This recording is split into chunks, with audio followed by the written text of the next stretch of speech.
Bishop SP Ndlovu bazabanike nombolo isikhuluma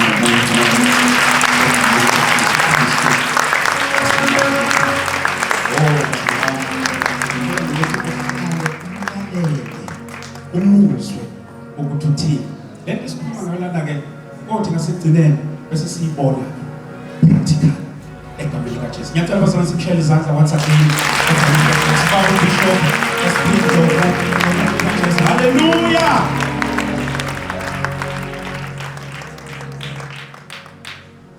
Praise the Lord. Hallelujah.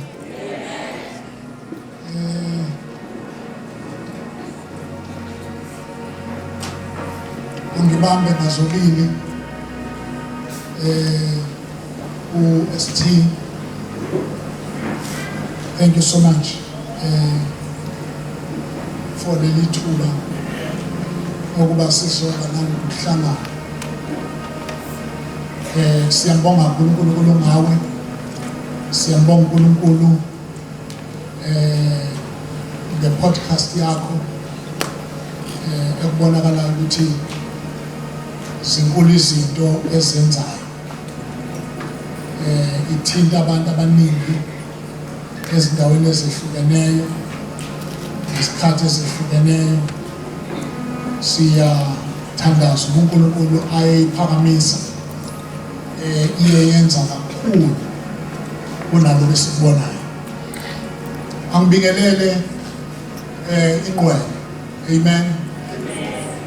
Bishop Chiliza nabo bonke abefundisi abakhona, ama-spouses, ey'nceku zenkosi, obaba nomama, iy'ntombi ney'nsizwa, nabantwana nalaba abahlabelelayo. Siyabingelela egameni likaJesu, nalaba abasidlalelayo, nalaba abathwebulayo.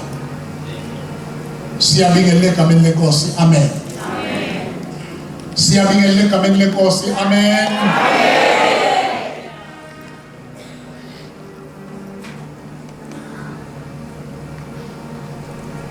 Sizokhuluma ngomuntu obalulekile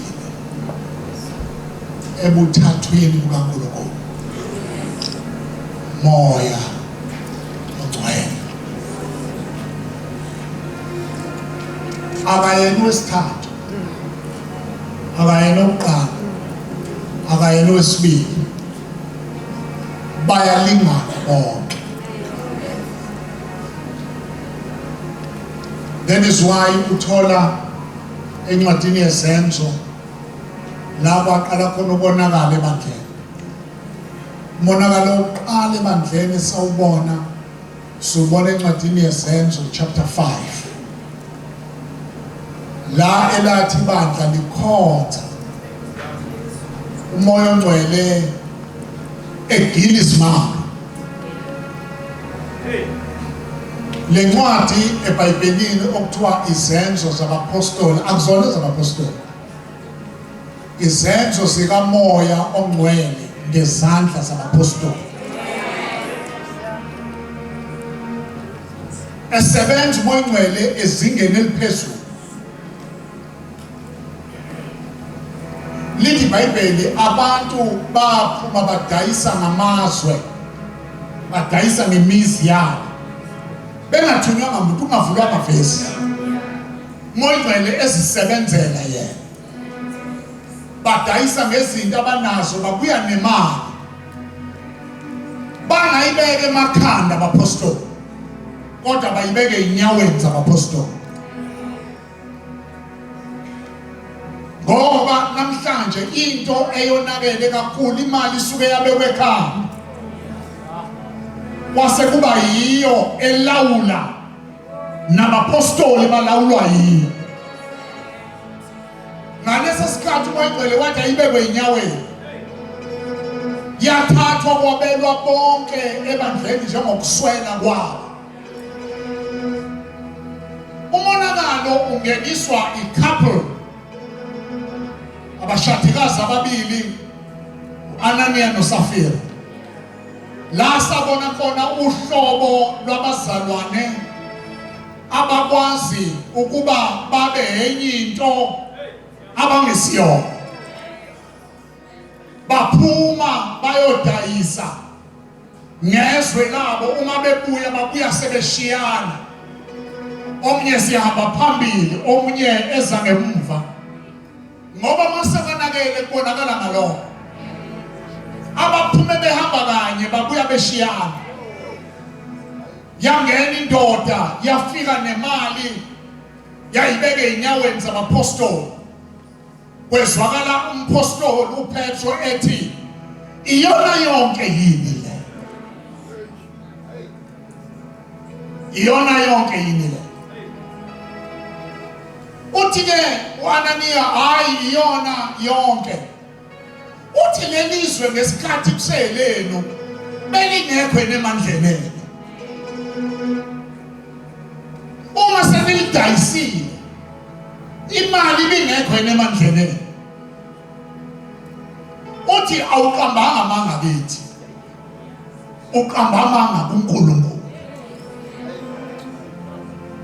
Uma ephinda ngezansi uthi awuqambanga manga kithi, uqamba manga kumoya ongcwele.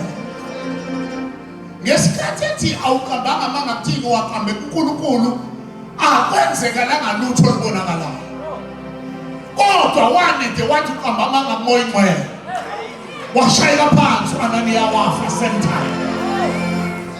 Zamthatha insizwa zaphuma naye zayombela. Kwangena unkosikazi wakhe, naye wabuza umbuzo ofanayo, naye waqinisekisa ukuthi le mali yona yonke. Wathi uPetro uqambanga manga kuthina, uqamba manga kumoya ongcwele. Yashayela phansi inkosikazi, zaphuma insizwa zayombela phandle. Umonakalo wokuqala ebandleni ingesikhathi abazane beqala ukuphila impilo yamanga kumoya ongcwele.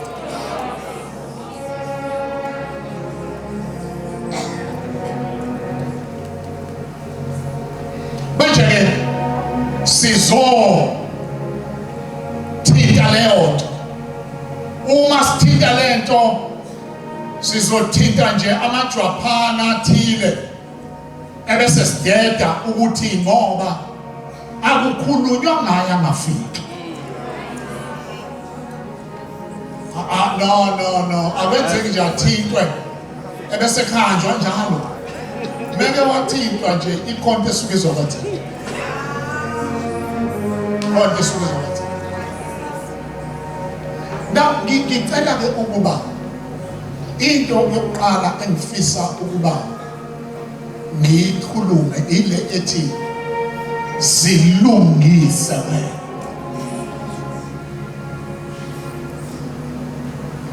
Abazalwane namhlanje, one of the things engizinotisile ile sokuthi we want to stay in control.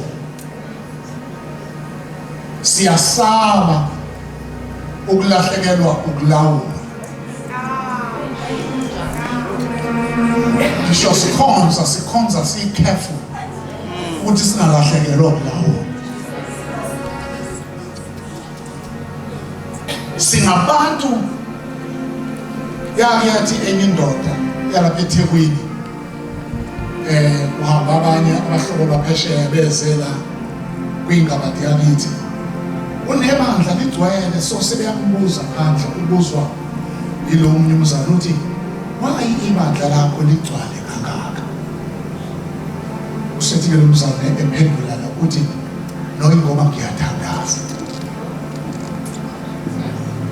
Usethi lo mzana njengoba khona futhi abadala kunawe abanamabandla amancane, qonda usho ukuthi abathandaza. Siyathanda ukuba sesimweni where we can explain ourselves. We don't want to lose control.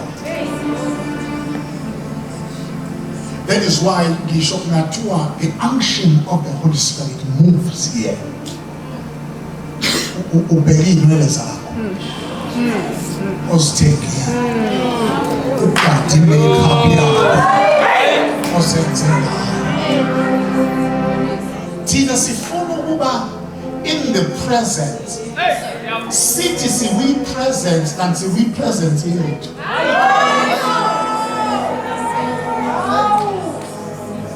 Asifuni thina ukusithela singabonakala. Thina sifuna yonke uphethu nje beyikhuluma uthi we've been made to be the partakers of the divine nature. Senziwe abahlanganyeli nemvelo yobuNkulunkulu. Kodwa le mvelo abanye bethu boze bafe bengazange bayitaste. But they want to stay in control. Ufuna yini nje basihlangene kanje masiphuma abesethi nibonile ukuhlela kwami. Asifuni siyayizonda into yokuba iphathe encane yento enkulu. Sifuna ukuba iphathe enkulu yento encane. That is why we kill everything esiyibona inkulu kunathi. Hallelujah. We can kill even the move of the Holy Spirit. No, asifuni ukuphunyuka i-control. Lento esibizene kuyo ifuna sisithe. Awuzwe amazwi akhulunywa uJesu. Uma efika eJordan kuJohn the Baptist. Uthi ngibhabhatise, uthi uJohn, hayi wena okuswelakala ukuthi ubhabhatise mina. Uthi no ngibhabhatise ukuze kugcwaliseke ukulunga. Gcwaliseke ukulunga.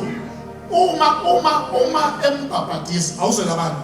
Labantu bobabili babangukwehla. uJesu ufuna ukwehla noJohn ufuna ukwehla. Ababanguphakama.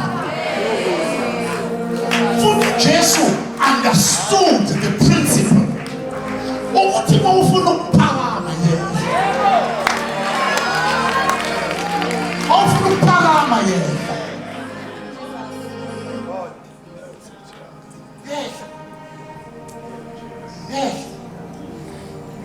Ngoba uma waphakama ayikho into ezokwenzeka ukwehla.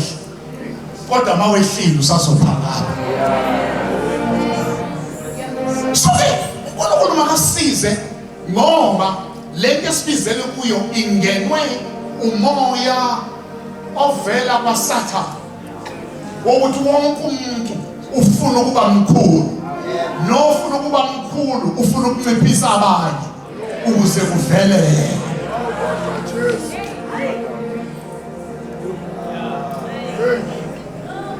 Kuyahlila. Lento kuthiwa umphole bhala baseFilipi uthi wazithoba waze kwaba sekufeni wazithoba waze wafa esithobeni ngenxa yalokho uNkulunkulu wamfunela igama. Into ezokwenza ufunele igama musukuzinika zithoba khona lo owazi iveli yamagama ezokutholela igama.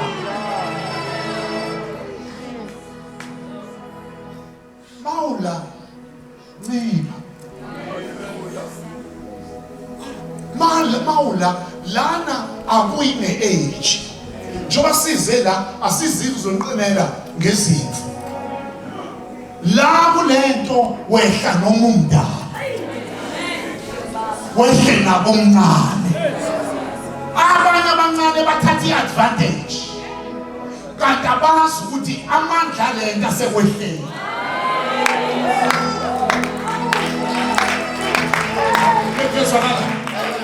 Ngicela ukunitshengisa le awungilethele ekhaya uma ukhona unekhaya into nje engathela kuyona noma ngibhodlela kulungile amanzi la kulento nayo into eyenzakalayo mawuhlangana namabhodlela anento kanti wena kawunayo uyayidinga lele namanzi amancane liye lele namanzi amaningi phakathi.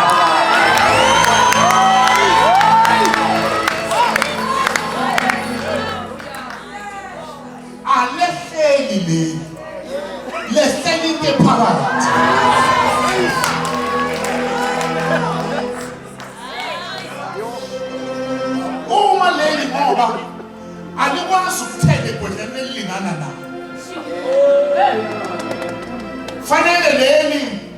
lifuna kuthelwe kulo le libe nezansi ukuze leli elinamanzi lithele.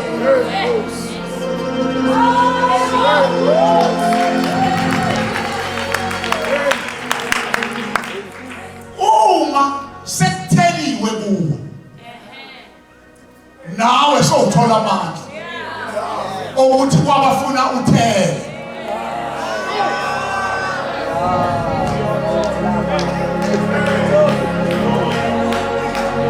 Ungathobanga ndawo awunayo into ezophoqa abantu ukuthi bathobe ngoba kuthontshwa entweni enento.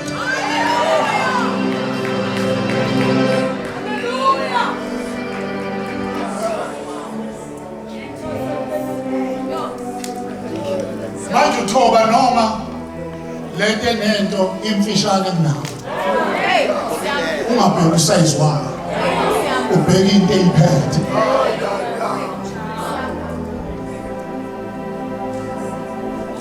Yezwa asifundele lizwi ngizohlala phansi. John chapter 3.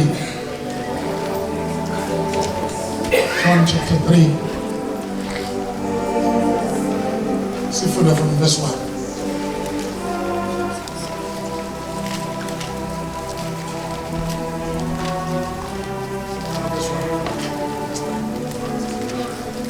John chapter 3, verse 1 to 3.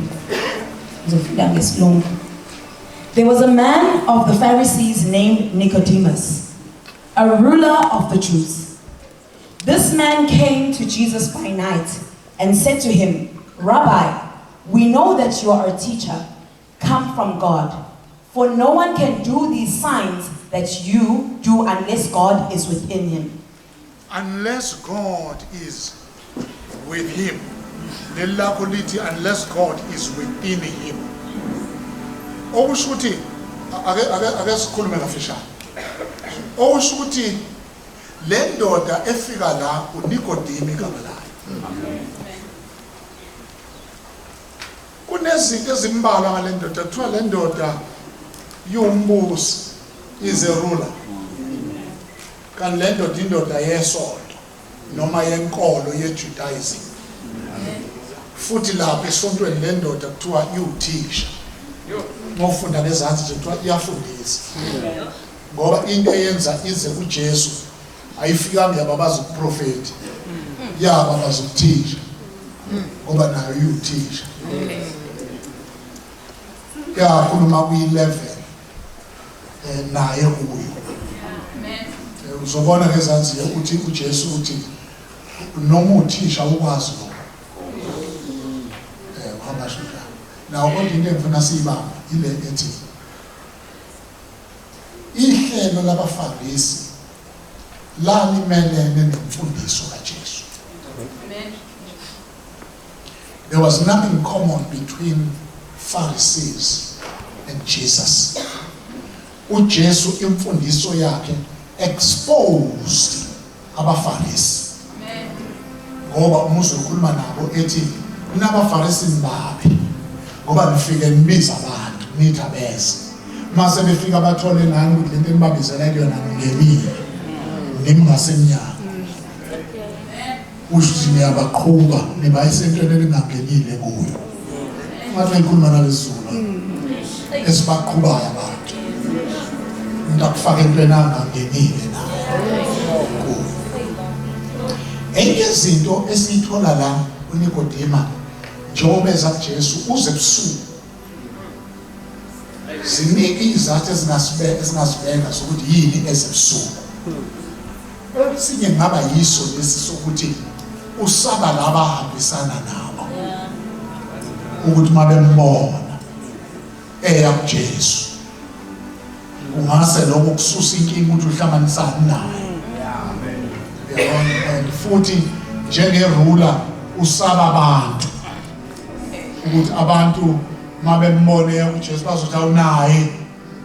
Yabona so ke unezathu zakhe esimenza ukuthi anyonyobe aye ebusuku.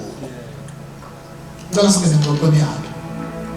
Uma bingelela nje into yokuqala ubingelela uthi Rabi, Master. Usho umuntu ongeyena umaster wakhe ngokwenkomo. Kodwa uthi Master. Abese khuluma lamazwi athi kusoba. Abase khona betelisulu. Verse 1. Kwakukhona umuntu wamaFarisi, uNikodemu igama lakhe, isikhulu sabaJuda. Lo-ke weza kuye ebusuku wathi kuye, Rabi, siyazi ukuthi ungumfundisi ovele kuNkulunkulu. Uyazi nje mama into emthusayo. Mthusa ukuthi le ndoda ifike yodwa. Kodwa mayisikhuluma ithi si.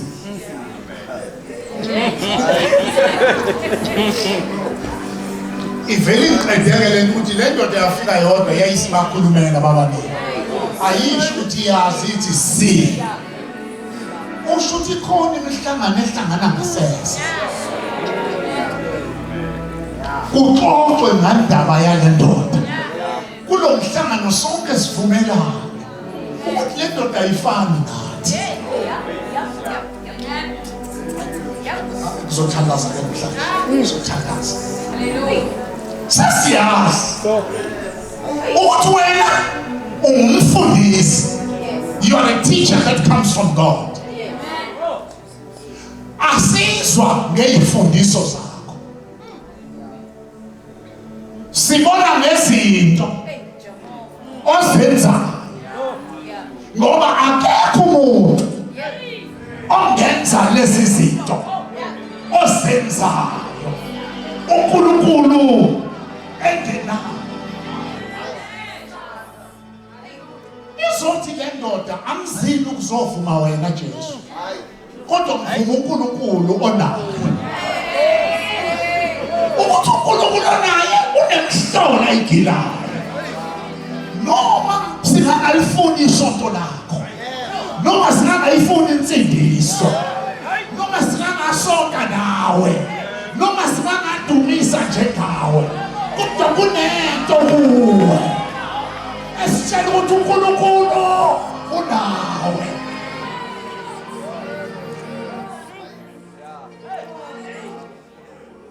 Basana, lento yethu akuyona yokugcwalisa amasondo. Abasalane bami, lento yethu akuyona into yokugcwalisa.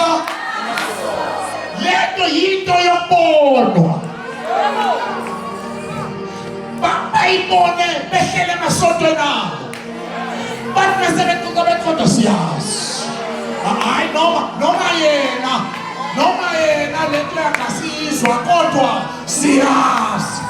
Ikhona into kufanele bayazi ngawe.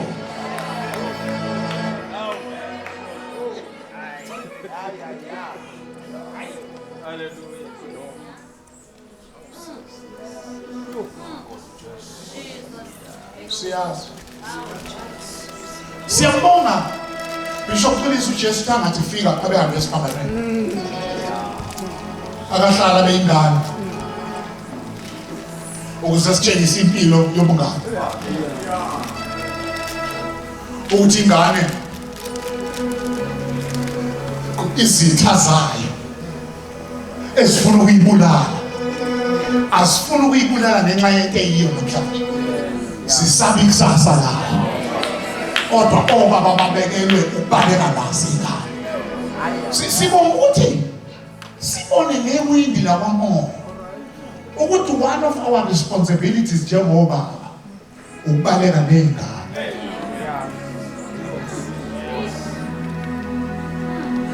Ngoba ezinye zidlalela egcekeni likaHerod. Kanti uHerod ufuna ukumbulala.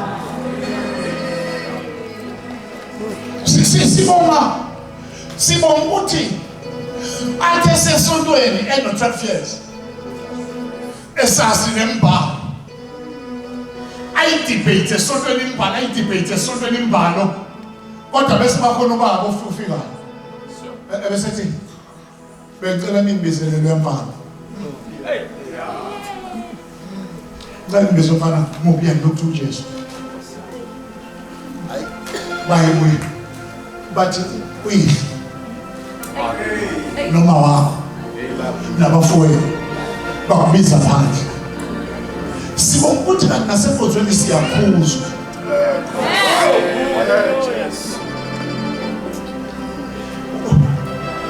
Bayabiza hayi ubaba nomama yilabo abenza no mesho njalo kuyele ngitshela ukuthi ubaba wakhe lo owabalela naye efuna ukubulawa uHemond nala ngikulandile aphuma mthatha godukeni for 18 years singamboni eqhamuka athi mhla iqhamuka athi ukujona nani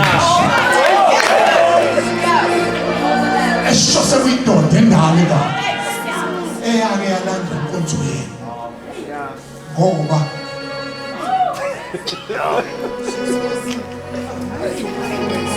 haleluya. Sibonga ukuthi uJesu uphethwe ebhala ngaye uthi wasibekela inyathelo okumele silandele kuzo. Sibonga ukuthi before asithele athi hambani nensizwa zonke abafundi nibafundise ngigcine konke enginifundise khona. In other words, isyllabus kaJesu. Hallelujah. Fundisa isyllabus kaJesu kugraduate kumoya ongcwele. Ngicela ukuthandaza ngaleli. Kunama encounters ofanele angamiss. There are encounters ofanele angamiss empilweni. One, it's an encounter with Jesus. Lento yokusindiswa ayincikile kubantu osonda nabo. Into fanele yaziwe uwe.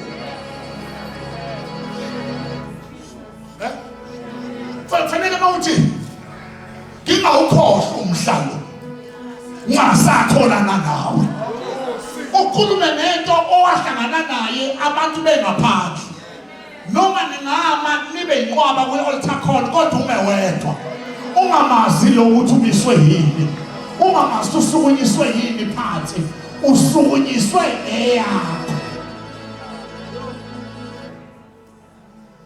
Ungavuma ukusontiswa and miss uJesu. Number 2, it's an encounter with the Holy Spirit where you know Him for yourself. Usazele wena yena. Kade ngisho abanye bekhuluma ngaye ngalalela ngathi kunenso fanele ukufundiswa. Ezinye zezinto ezidala abantu kube ngathi bayastruglisha izwi ngeke likhanye ngaphandle kamoya ongcwele. That's why ufunda iBhayibheli likulalisa. That's why ufika ukuthoma ufunda iBhayibheli. It's because akekho lo ocacisayo. Kodwa makufika lo ocacisayo babuza umemeza uwedwa kamele. Bathi yini wenze njani kanti uhlekiswa uyena. Lele ungagili isimanga. Udlule evesini osowashunyezwa ngayo. Nawe wadlula kuyona. Kodwa namhlanje bengathi khona ilight eyikhanyisayo. Kanti kufike yena wazolayita. iBhayibheli becomes a novel. It becomes a history book. Umoya ngcwele uyamdinga. Umoya ongcwele ngesikhathi usindiswa yiqiniso ukuthi ngeke usindiswe umoya ngcwele njani. Ngoba noNkulunkulu akenzi lutho umoya ngcwele. Into yamenza wathi makube khona ukukhanya ngoba wayesebona into khona. Ngoba ikhona, he brings the word into effect. Into yenza izwi lithi take root in your life umoya ongcwele. Kodwa siyadlula lapha. Awuzi iBhayibheli lithi Matthew chapter 3. uJesu uyabhajadiswa. Wavuleka izwi.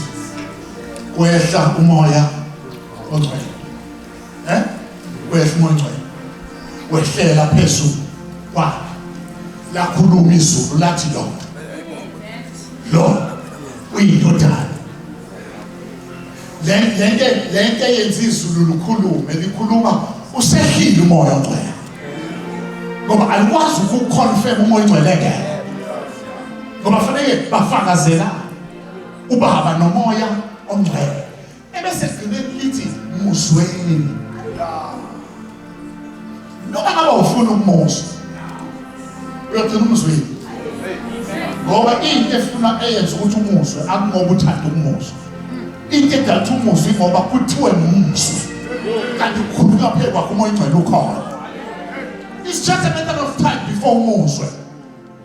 Now ibhayibheli kuMatthew chapter 4 malivula lithi uJesu egcwele umoya ongcwele laphaya wehlile umoya ongcwele kodwa kuMatthew 4 kuthiwa manje unjani egcwele umoya ongcwele waholwa.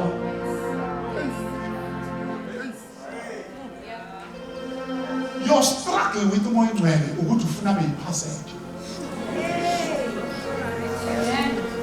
kanti mayifika fanele usuke esteringini ngoba kusuke sekufika udriver awukwazi ukuya la uthanda khona esefikile futhi usucabanga uzoholela emanzini okuphumula kuphela wahola umoya ehlala angasuke khona ufundayo khona izimpi esingafuni ucele ngoba akuzona ezalabo othandaza ezakho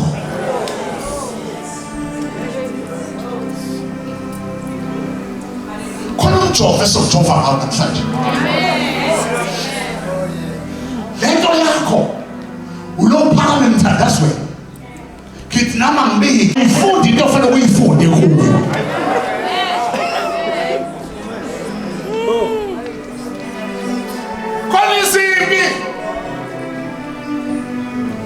Bishop Uteleza khona izimpi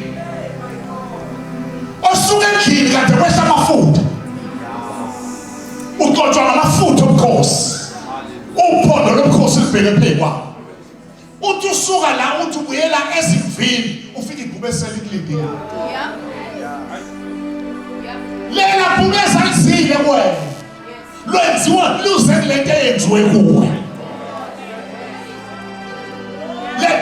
leli bhubesi lilethi testimony lela bhubesi lilethi ufakazi obuzokwenza ume phambi kaSawuli uthi inene yakho yayalusa izimvu kwafika ibhubesi inkosi ivula amehlo ithi kanjani umfana omncane kangaka yimpi ezokuveza kuwena ngiphinda ngisho yimpi ezoveza wena kuwena ngoba khontenziwe awukodwa ngiyathandaza egameni namhlanje khonto ozowenziwa yona la khonto ozowenziwa yona la mawusuka la kunezimpi ezizakuwe ezizokutshengisa ikhontenziwe kuwe kubesina usabalekiswa yibhere lakho yimpi le oyilwa kumuntu obukela